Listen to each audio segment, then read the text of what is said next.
My dear, there was a Sunday when my daughter's boyfriend leaned back in my kitchen chair, full of youth and certainty, and told me, with a grin no less, that I didn't understand love. And I let him speak. I even offered him more pie. But what he didn't know was that I'd already read the letter he wrote to someone else. If you enjoy stories wrapped in memory and meaning, I'd be honored if you'd subscribe, share this with a friend who's weathered the same ache, and leave a comment when something stirs. Now come sit close, sugar. Because this one reminded me how quiet love can still thunder. The afternoon sun spilled like honey across my daughter's face as she cleared the dishes, humming a song too new for me to know.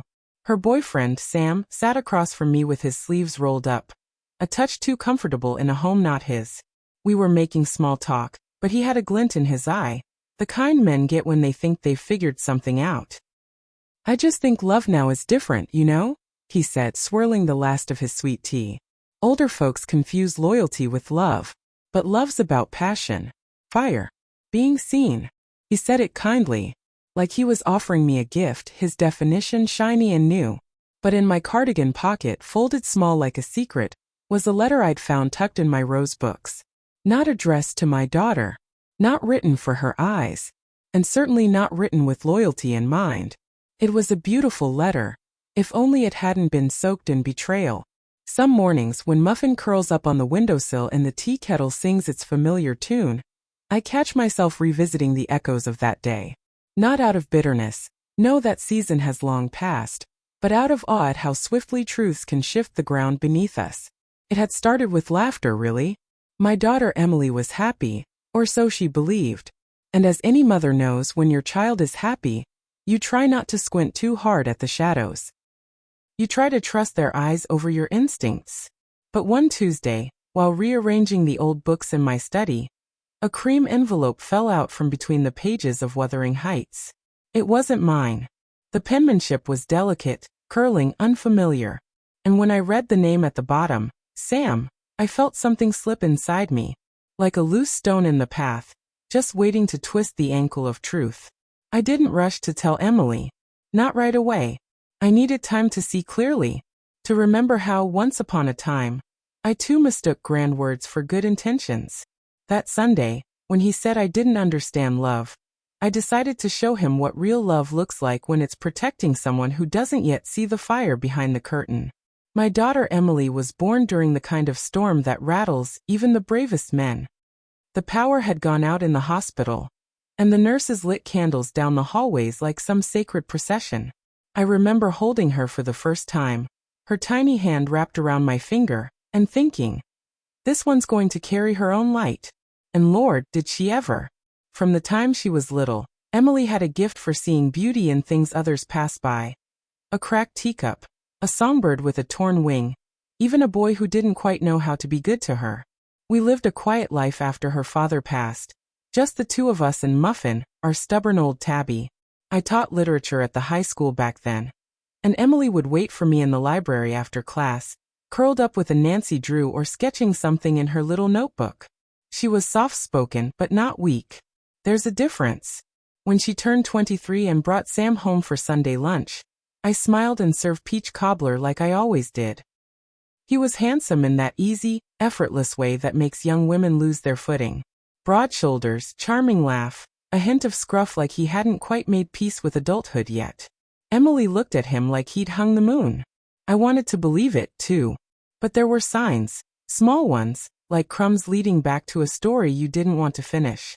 He never asked her about her art. When she spoke, he'd often glance at his phone. And when I mentioned her promotion at the gallery, he blinked like he hadn't known. Still, she beamed when he walked into the room. She made excuses for him, tired from work, distracted by deadlines. And I nodded because once upon a time, I'd done the same. It was during one of those quiet afternoons, early spring, the daffodils just starting to bloom, that I found the letter. I'd been dusting the bookshelf, rearranging the classics I'd promised myself I'd reread in retirement.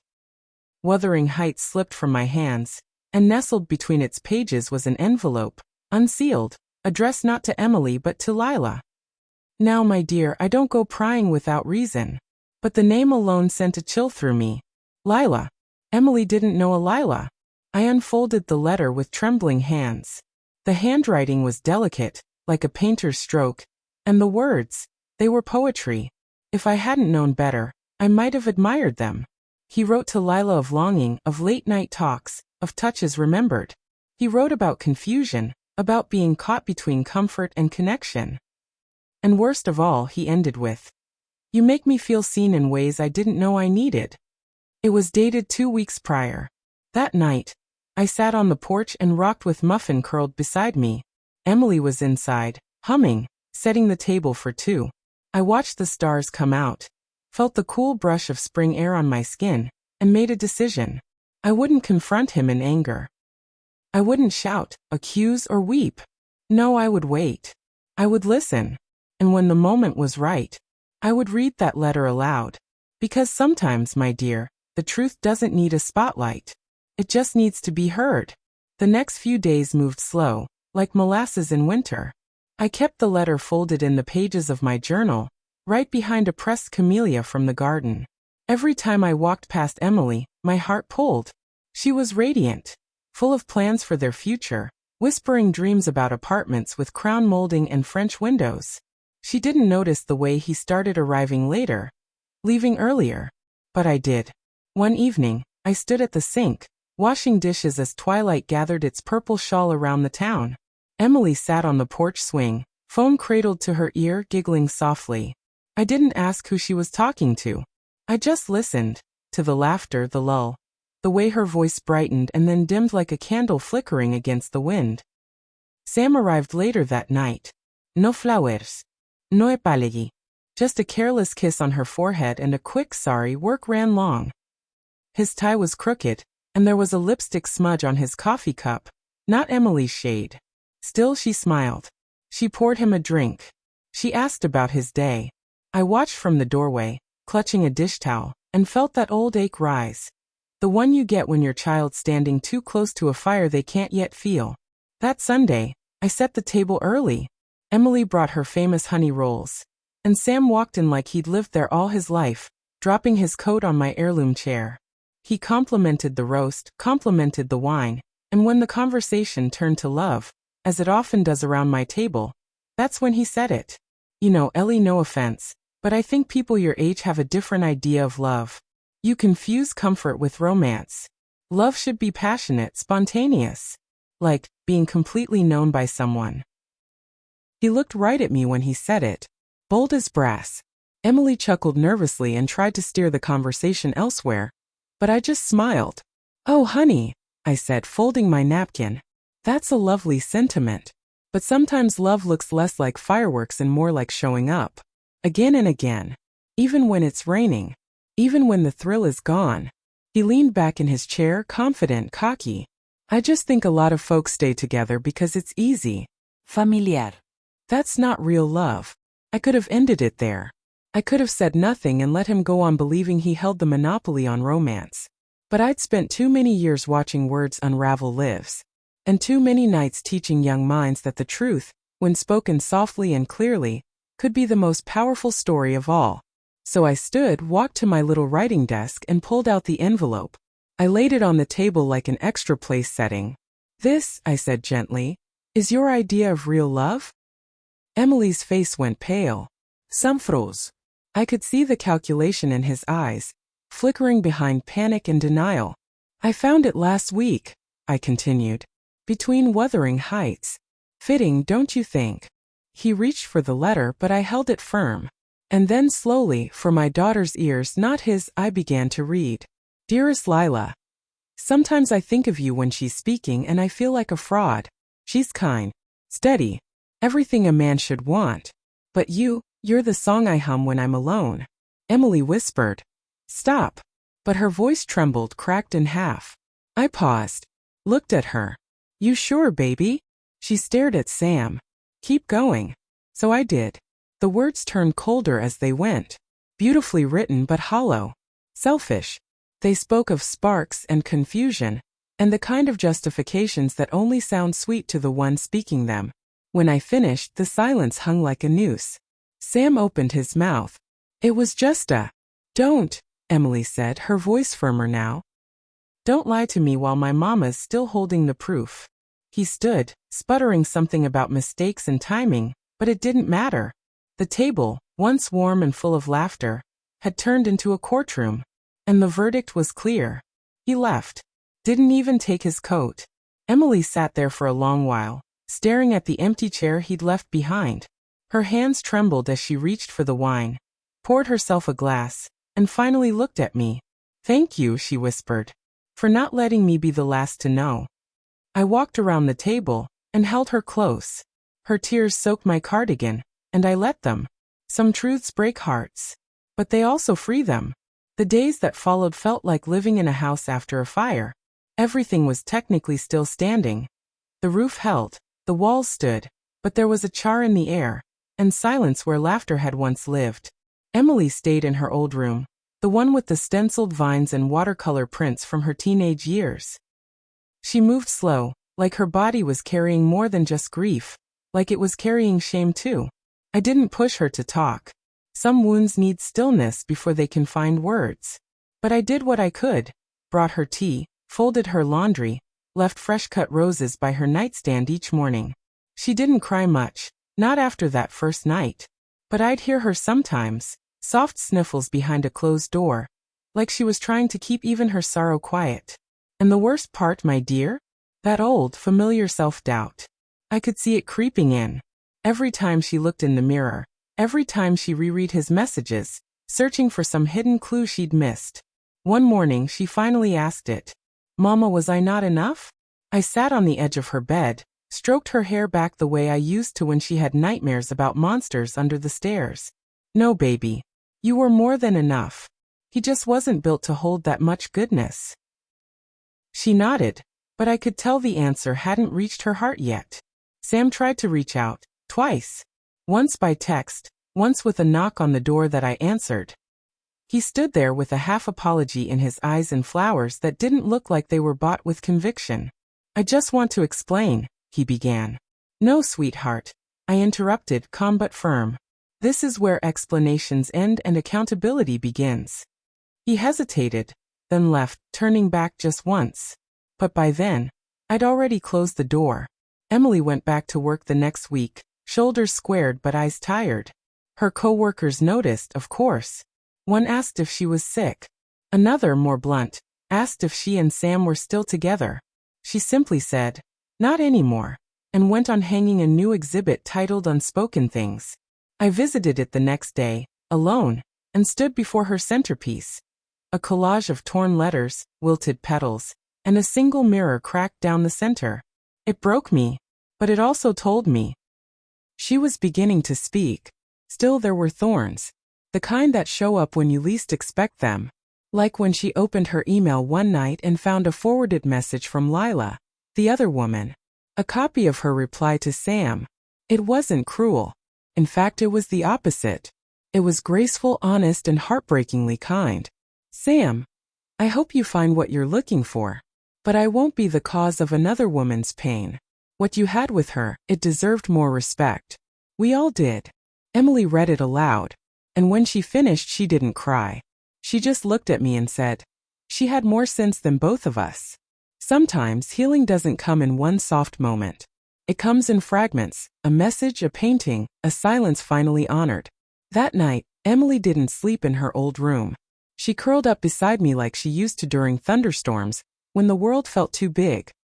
We watched To Kill a Mockingbird on my little TV, and when Atticus Finch said, "You never really understand a person until you climb into his skin and walk around in it," she whispered, "I understand now." I kissed her forehead. Understanding hurts. But it saves us too. Grief has a peculiar rhythm, my dear. It doesn't move in straight lines. It circles, it lingers, it retreats just long enough for you to breathe, then returns with the scent of something familiar. For Emily, that scent came in the form of an old sweater left in the closet. Sames. Navy blue. Slightly frayed at the cuffs. She found it while packing up a donation box and stood there, holding it like a memory she wasn't ready to bury. "Should I toss it?" she asked, half to me, half to the quiet air. I didn't answer. Some choices need to come from the ache, not advice. She folded it carefully and placed it at the bottom of the box. But the pressure didn't stop there. One evening, while I was tending to my roses out back, I heard voices, sharp, urgent, coming from the front porch. I rounded the corner just in time to see a woman I didn't recognize leaning in toward Emily, her hands fluttering like she didn't know what to do with them. "You have to understand," the woman was saying. "Sam never told me about you." "Not really. He said it was casual. I didn't know you lived together." Emily didn't say a word, just stood there, spine straight, eyes locked ahead like she'd turned herself to stone. I stepped forward. "Evenin'. I don't believe we've met." The woman blinked, startled, then offered a shaky smile. "Lila." Of course. She wasn't what I expected. No flash, no bravado. Just a woman carrying her own guilt, wrapped tight in layers of confusion. Her face held the kind of sadness that made me wonder if maybe she'd been fooled too.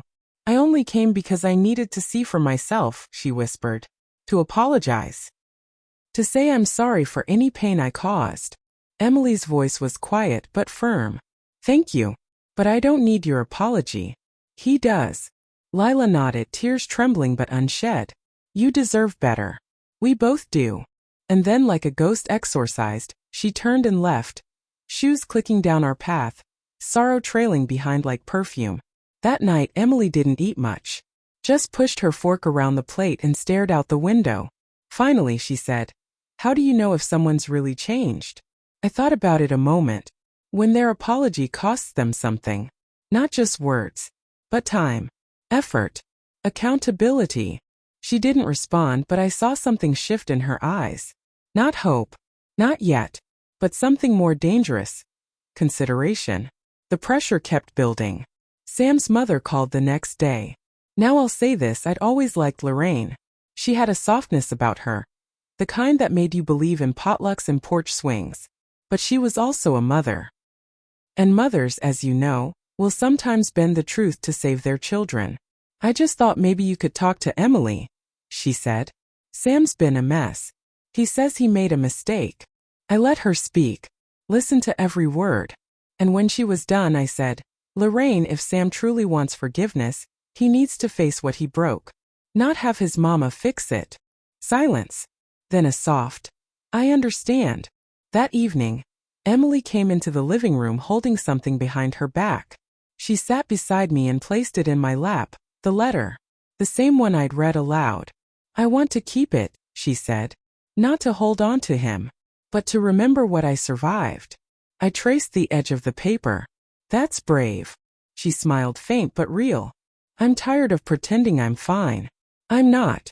But I'm not broken either." Oh, my sweet girl. That was the moment I knew the pressure hadn't crushed her. It had formed her into something sharper, clearer, wiser. There are moments, my dear, that carve themselves into your life so deeply, you can still feel their shape years later. This next part, Emily's breaking point, it didn't come with shouting or slammed doors. No, it came softly, like a curtain falling after the final act of a play no one realized was ending. It began with a phone call. Sam had left a voicemail, his third one that week. But this one was different. He sounded worn, hoarse, like he'd been crying or hadn't slept. He said, "Please.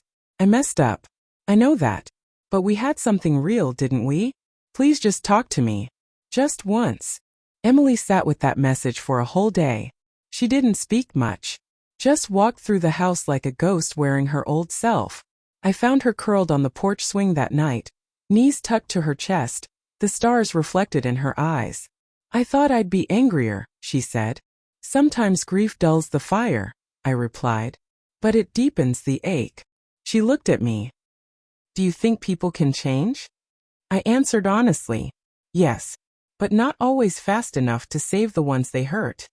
The next morning, she made her decision. "I'm going to meet him," she said over coffee. "Not to get back together, but to say what I need to say, on my terms." I didn't protest. A woman's healing, after all, often demands her own voice be heard, clear, unfiltered, unafraid. They met at the River Cafe downtown, the one with the creaky swings and iron tables. I didn't go, but she let me help her choose a dress, a soft navy one with little embroidered stars. Not for him. For her. When she came home hours later, I was weeding the garden. She sat beside me on the brick ledge and took off her earrings slowly, like peeling off the last remnants of something heavy. Well, I asked gently. She let out a breath. He cried. Said all the right things. Promised to change, to grow. Said he started therapy, that he hadn't touched another woman since Lila. And she looked at the lavender blooming near her feet. I told him I was proud of him for trying. But I couldn't unfeel what I'd felt. That love, real love, doesn't come with asterisks. She reached into her bag and pulled out something crumpled. A second letter. This one addressed to her. He wrote it last night, she said, but I didn't open it. I didn't need to. I nodded. You're not curious? She smiled. I used to be, but not anymore. And then she stood, brushed off her dress, and walked inside with a grace that told me everything I needed to know.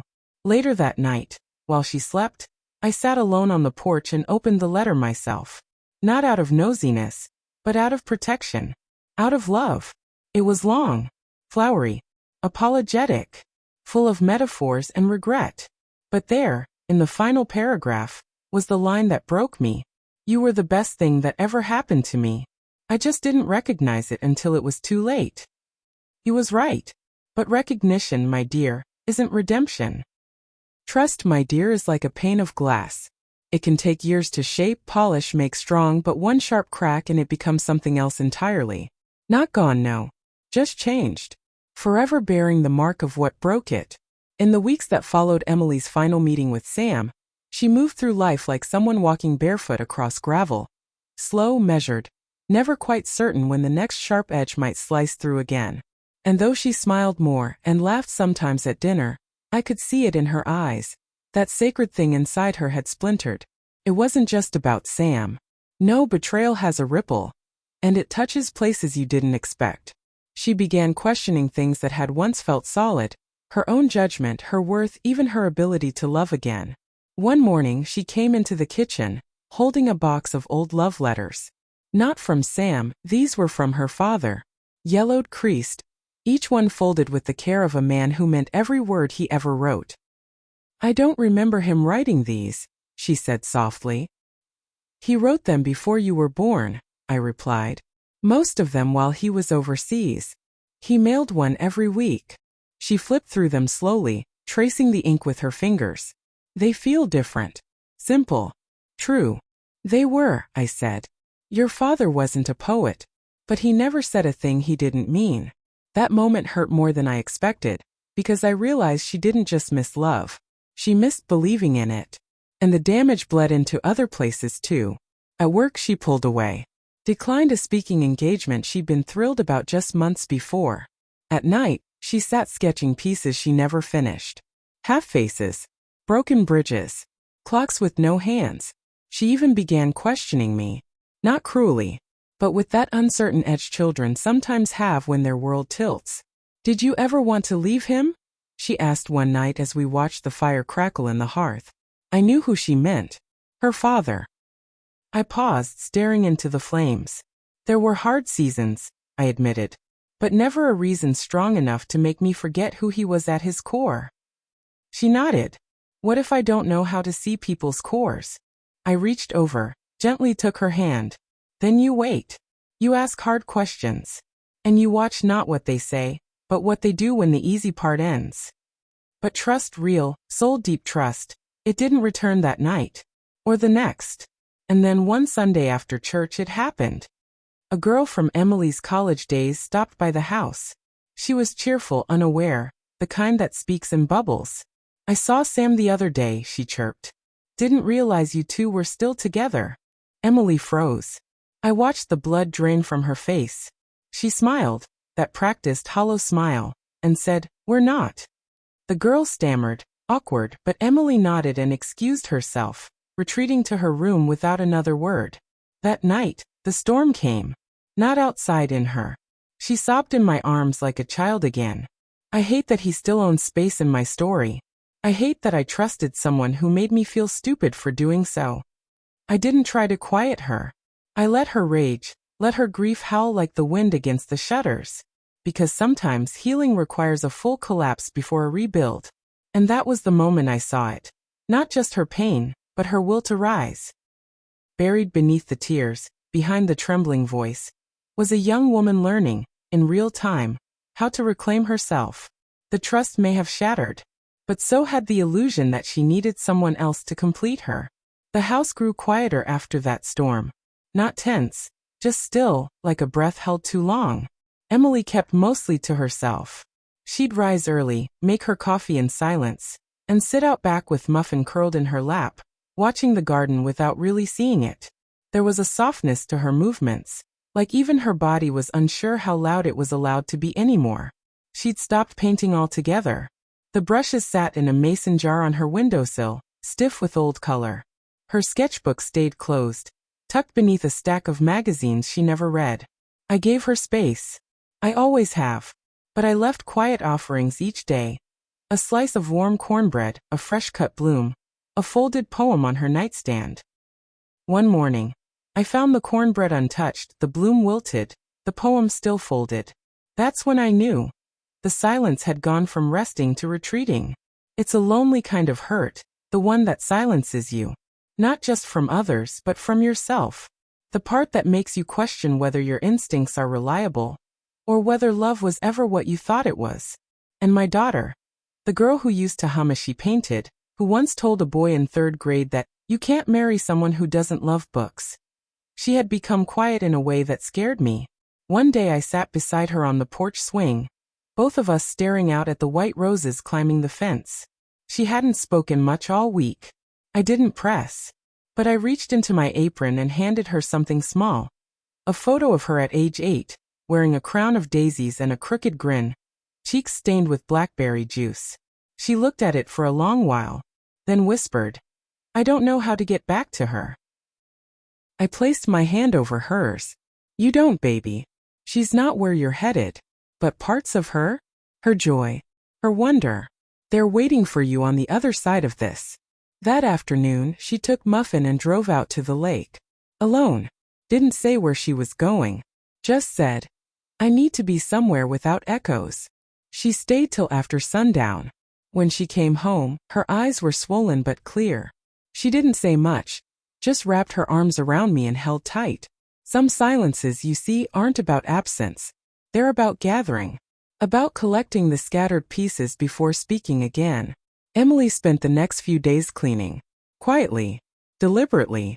She cleared drawers, boxed up old things, repainted the trim in her room. When I asked what she was doing, she said, "Making space." But still she didn't paint. She didn't play music. She didn't laugh. Until one night I found her sitting at the kitchen table, staring at a blank page. Just staring. "I want to draw," she whispered. "But I don't know what to say yet." "You don't have to say anything," I told her. "You just have to listen. The page will speak first." That night, I heard the faint scratch of pencil from her room. A small sound, but it echoed through my heart like a hymn. There's a kind of reckoning that happens in the quiet, when all the distractions fade, when no one's calling, and the world finally lets you sit alone with your truth. That's where Emily went next. Not to a place exactly, but inward, deep into herself, where the bruises lived under the surface, and the questions had sharper edges. She started keeping a journal. First just scribbles. A line or two. Bits of dialogue she remembered from fights, or phrases she'd once mistaken for love. "You're overthinking things. You take everything so personally. No one else would put up with this." She'd write them, then cross them out hard. Like exorcisms. I found her one afternoon, curled on the rug in the sunroom. Journals scattered like fallen leaves around her. She was crying, yes, but not softly. This wasn't sorrow. It was rage. "I let him rewrite my reality," she said. "I started thinking I was the problem. That I was too sensitive. Too much." My heart cracked. I sat beside her and said what someone once told me many moons ago. Being sensitive is not a flaw. It's the sign your heart is still working. She nodded, but her eyes stayed stormy. I keep wondering how many things I swallowed because I didn't want to seem difficult. And I don't know who that made me. "You're finding her," I said, bit by bit. But she wasn't just reflecting, she was changing. She stopped apologizing for taking up space. If she was tired, she said so. If something upset her, she named it. Her voice, once tentative, grew firmer. Not louder, just more rooted. She unfollowed Sam on everything. Deleted every picture. Even blocked his number. Not because she hated him, but because she no longer needed to keep a door open for someone who had walked out. One evening, she came home from the bookstore carrying a copy of Women Who Run with the Wolves. She clutched it to her chest like an anchor. I think I'm ready to remember who I was before I was chosen, she said. That hit me hard. Because isn't that what heartbreak does? It makes us realize how much of ourselves we gave up just to be picked. She filled 3 sketchbooks in 2 weeks. No people. Just storms. Forest women with wings. Wolves howling at silent moons. She didn't explain the art. Didn't name the emotions. But I didn't need her to. I saw her shedding skin. One morning, I found a note on the fridge. 4 words. Gone hiking. Love him. She returned at sunset with scraped knees and wild eyes. I cried at the top of the trail, she told me. Not because I was sad. Because I felt big. For the first time in a long while. Oh my dear. That's the power of turning inward. It's not about finding answers. It's about finally hearing your own voice rise above the noise. Summer was just beginning to fold itself into September when the letter arrived. A real one this time, not digital, not dashed off in some moment of panic or guilt. A letter, handwritten on thick paper, with Emily's name in neat script across the front. It had no return address. She found it tucked between bills and catalogs, and for a moment just stared at it. We were sitting on the porch sipping sweet tea, the cicadas humming their old song in the trees. The golden hour wrapped everything in that gentle, forgiving light. Do I open it? She asked. I studied her face. She wasn't trembling. She wasn't dreading. She was curious. And that told me something had shifted. You'll know if it's meant to be read, I said. She nodded, slid her finger beneath the seal, pulled the letter out and unfolded it slowly. It wasn't from Sam. It was from Lila. The unexpected gesture. Dear Emily, you don't owe me anything. Not a response, not forgiveness, not even attention. But I owe you more than silence. When I met Sam, he was charming and wounded, and I mistook his confusion for depth. I believed his version of your relationship because I wanted to believe I wasn't hurting anyone. I was wrong. When I found out the truth, I left. Not just him, but the part of myself that had stopped asking the right questions. Since then, I've thought about you often. Not with pity, but with admiration. You walked away from someone you loved. That takes strength. It took me longer to do the same. I'm starting over. I hope you are too. If you ever want to talk or just yell at someone who understands, here's my number. But if not, that's okay too. I just wanted you to know. I see you. And I'm sorry. Emily read the letter twice. Then once more in silence. She didn't cry. She didn't smile. She just sat very still, like someone feeling their soul settle into a new shape. She didn't have to write that, she said quietly. No, I agreed. Which is what makes it mean something. Emily folded the letter gently, like it was a fragile gift. She didn't call the number. Didn't write back. But she slipped the note into her journal, behind a pressed violet. A few days later she surprised me. Would you like to go into town? She asked, brushing paint from her fingers. For what? I teased. You finally craving a slice from Daisy's diner? Not exactly, she said. There's an art show at the library. They're looking for local submissions. I thought I'd show them my sketchbook. I blinked stunned. Emily. She shrugged, shy but proud. I figured maybe someone else needs to see what healing looks like, when it's not all tied up in a bow. We went. And I watched her walk through those old library doors, the same place she'd waited for me after school all those years ago. With her portfolio hugged to her chest like something holy, the librarian, Mrs. Carver, greeted her like an old friend. Emily handed over her work, and for the first time in a long time, she looked like someone stepping into her life, not away from it. Later, over coffee and pie, she smiled at me and said, That letter from Lila? It didn't fix anything. But it helped me forgive one person I hadn't yet. Some. I asked. She shook her head. Myself. Recovery, my dear, isn't like flipping a switch. It's more like learning to walk again after a long, uneven fall. Awkward at first, slow, but with each step, your legs remember their strength. And Emily, bless her heart, started climbing out of that shadow in the most quiet, beautiful ways. It began with mornings. She started rising early again, before the birds, before the hum of town. I'd find her sitting out back with her sketchbook open and coffee in hand, wrapped in one of her father's old cardigans. Not hiding anymore. Just being. One morning, I peeked over her shoulder and saw a drawing of a woman standing in the rain. Arms open wide, unafraid of the storm. Underneath, in small script, she'd written, "I survived the weather, I prayed would change him." Lord have mercy, that took the air right out of me. She didn't talk much about Sam after that. Not because she hadn't healed, but because he was no longer the center of her wound. She was. Her worth. Her voice. Her rediscovery. The town started noticing too.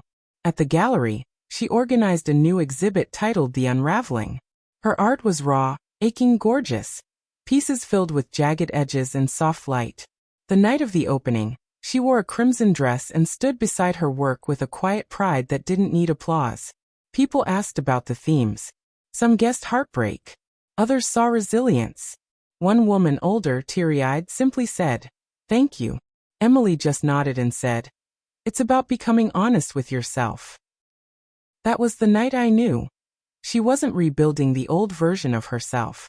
She was constructing something entirely new, with stronger beams, wider windows, a better view of the truth. The climb wasn't without stumbles. There were days she woke tired. Days she missed his voice, even knowing it wasn't good for her. But she let those moments come and go like waves. No shame. No pretending. Just honesty. She even returned to therapy, not to fix herself, but to understand herself better. One session left her shaken. I knew it the minute she walked in, tossed her keys on the table, and sank into the couch with her face in her hands. "He said I have a pattern," she muttered. I sat beside her, waiting. I always find people who need fixing, who see my kindness as something to use.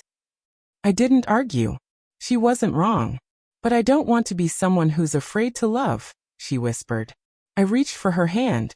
"Then don't stop loving, Em. Just stop giving it away without asking if it's being received with care." We sat in silence after that. A good silence. A healing one. That weekend we baked. Just like old times. She sang along to Ella Fitzgerald and dusted flour across her nose. The kitchen smelled of cinnamon and second chances.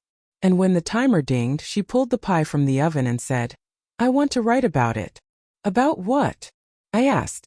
"All of it," she said. "Not just the hurt. The rising too." And that night she began. Not a letter. Not a journal. But the start of something bigger. A collection of stories called Letters I Never Sent. Reconnection, my dear, doesn't always come wrapped in reunions or tied to the past. Sometimes it's about returning to yourself, to the people and places that make you feel whole, and maybe even to the parts of you that once hid out of fear. For Emily, this next chapter wasn't about Sam. It was about everyone but Sam, and most importantly about her. It started with a knock at the door. Not Sam. Not Lila. But Rachel. Rachel had been Emily's best friend in high school. They were inseparable once, trading secrets, writing songs, choreographing silly dances in our living room. But they'd grown apart during college. Life had pulled them in different directions, jobs, cities, loves. And when Sam came into the picture, that slow drift turned into silence. I opened the door that afternoon and found Rachel standing there, holding a small bouquet of sunflowers and a tentative smile. "Is she home?" she asked, her voice trembling just a bit. "I've been thinking about her. And I don't want to assume, but..." I didn't say a word. Just opened the screen and gestured toward the back porch. Emily was painting. A streak of gold across her canvas, the late summer light glowing in her hair. When she saw Rachel, her brush stilled. And for a moment, neither of them moved. Then just like that they laughed, awkwardly, tearfully, and folded into each other's arms. No speeches. No explanations. Just that old sacred bond picking up where it left off. They stayed out there for hours. Later, as the sun slipped behind the oaks, Emily told me, I forgot how much of myself I left behind when I tried to fit into his world. Rachel didn't just remind her of the girl she'd been. She reminded her of the woman she still was, creative, sharp, hilarious, tender-hearted. Their reconnection lit something in Emily. She began reaching out to old college friends, gallery peers, even our neighbor's daughter she used to babysit. She organized a small gathering at the house. Wine, jazz on vinyl, little handwritten menus. And as I watched her move through that room, laughing, listening, living, I saw a different kind of healing unfold. Not the quiet, solitary kind, but the communal kind. The kind that says, I'm still here. I still matter. And I'm ready to be seen again. But the most beautiful reconnection was with her art.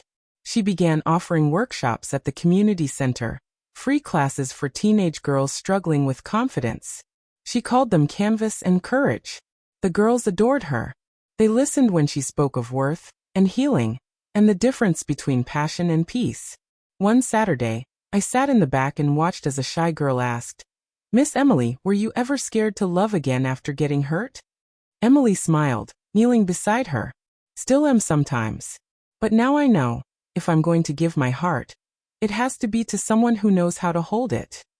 And then came the reconnection I didn't expect. With her father. Not literally, of course. He'd been gone nearly 10 years. But Emily began writing him letters in her journal, telling him all the things she wished he'd known. About Sam. About leaving. About how hard it had been to feel worthy again. One evening, she read one to me. Dear Dad, I think I finally understand what you and Mama had. It wasn't loud or dramatic. It was steady, safe, real. I want that now. And I promise, I won't settle for less. That night, I went to bed with tears on my pillow and gratitude in my bones. Because my daughter wasn't just surviving anymore. She was becoming. Resolution, my dear, isn't always tied up in a neat little ribbon. Sometimes it's found in the way the light falls through the kitchen window, or in the way you no longer flinch when someone says his name. For Emily, it came softly, not as a grand finale, but as a quiet knowing that she had finally come home to herself. It was a rainy Tuesday when the gallery director called. They wanted to feature Emily in their upcoming fall showcase, a solo exhibition. Her name alone on the flyer. Emily Whitford through the wreckage. She laughed when she told me, Guess they like my heartbreak. No, baby, I said. They love your truth. She spent days preparing, sorting through dozens of pieces, framing, naming, laying out the story they told. And I watched, with a kind of reverent awe, as she pieced her healing into a tapestry of color and line. There was one painting in particular that stopped me cold. A woman standing in a field of mirrors, her own reflection shattered and blooming into stars. That's the one, I said. Emily nodded. It's the moment I realized my brokenness wasn't the end of me, just the beginning of something more honest. The night of the exhibition was crisp and golden. Early October in all its honest glory. The gallery was full. Friends, strangers, even a few local critics wandered the room, murmuring softly, their eyes full of questions and wonder. I stood back and watched her, hair pinned up, black dress simple but striking, her smile unforced. She was radiant. One woman approached her and asked, Was this about a breakup? Emily tilted her head, thoughtful. It started that way. But it became about becoming myself again. At the end of the night, as the crowd thinned and the last glass of champagne was poured, Emily turned to me and said, I feel like I've finally let him go. Not because he asked, but because I stopped needing him to. And that, my dear, was it. The resolution wasn't about revenge, or even redemption. It was about release. About choosing peace over punishment, growth over guilt. Emily never did reach back out to Sam. And he never wrote again. But he no longer lived rent-free in her memory. He'd become what he was always meant to be, a lesson. A moment, not a destination. A few weeks later, Emily held a small bonfire in the backyard. Just the two of us and Muffin nearby, purring by the porch. She brought out a box, old notes, photos, trinkets. One by one, she tossed them into the flames. She didn't cry. She smiled. Goodbye, version of me that thought love meant losing myself. And just like that, the ashes rose, soft and silver, into the cold night sky. It's been nearly 2 years since Emily read that letter. The one meant for another woman, written by a man who thought love was a performance. And now, when I look at her, I no longer see the girl who flinched at silence or second-guessed her softness. I see a woman who learned that being tender is not the same as being weak, who discovered that love doesn't ask you to disappear just to be kept. She lives just a few blocks from me now, in a little brick house with ivy creeping up one side, and a blue door that always stays unlocked when I visit. Her home is full of color and texture, canvases leaning in corners, record player humming low, and a dining table cluttered with half-finished projects and candle wax. She still sketches at dawn, still reads old poetry out loud when the rain taps on the windows. And sometimes, when she talks about that year, about Sam, the letter, the loss, she does so without anger. Only clarity. I don't hate him anymore, she told me last week over lemon tea. But I thank God every day I saw the truth when I did. She's seeing someone now. Not serious yet, but thoughtful, kind. A schoolteacher who brings her wildflowers and never talks over her in conversation. And I watch her, careful and cautious but open, willing. She's not the girl who needed saving anymore. She's the woman who knows how to walk away when her heart says so, and stay when it's finally safe. As for me, I keep that old letter tucked in a drawer. Not to reopen wounds, but to remember what healing looks like when it's chosen with intention. Because sometimes the most powerful thing we can do isn't to fall in love, but to rise after it's broken us. If my daughter's boyfriend said I didn't understand love, so I read her the letter he wrote to another woman stirred something familiar in your soul, I hope you'll leave a note below and tell me which part lingered. Maybe you've read a letter like that. Maybe you've written one. Either way, you're not alone. Share this with someone who needs reminding that love, the real kind, never asks you to dim your light. And if you'd like to hear more stories like this one, well, subscribe, my dear. I'll be right here when you're ready.